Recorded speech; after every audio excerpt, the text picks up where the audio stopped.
This might be one of the most visually overwhelming streets in Tokyo, not because it's polished or elegant, but because every few steps something pulls your attention.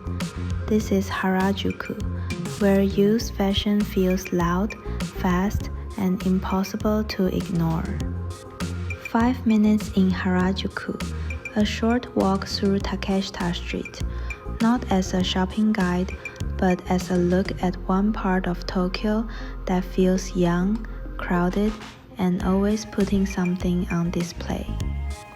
The first thing you feel here is how much is happening at once. The street is narrow, but everything pushes forward. Shop signs, music, color, movement. It all hits you immediately. People stop, turn around, squeeze past, then stop again when something catches their eye. It feels busy right away, not calm, not elegant, just full. What stands out most isn't refinement, it's the sheer amount of visual effort. Heavy layers, bright hair, bags picked to stand out, not disappear.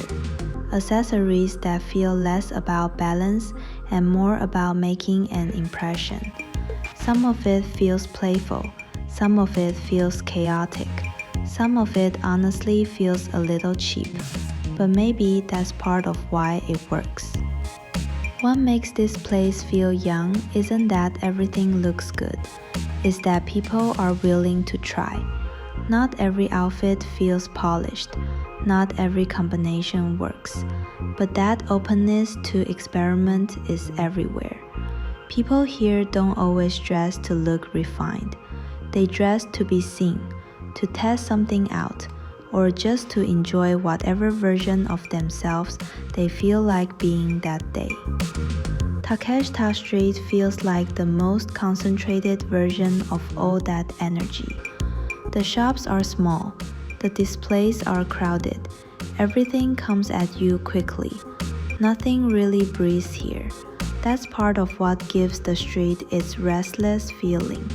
Sometimes it feels so commercial, it almost becomes parody. And then a second later, someone walks by and reminds you why this place still matters. From the outside, it's easy to call Harajuku trendy or fashionable. But walking here, I don't think fashionable is quite the right word.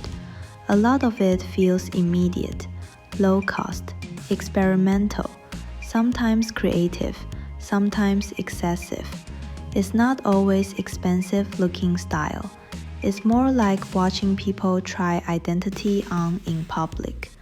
Maybe that's why Harajuku stays memorable. Not because it feels refined, and not because everything here has great taste, but because this street gives people room to be louder, stranger, more visible, and less finished than they might be somewhere else. And there's something honest about that.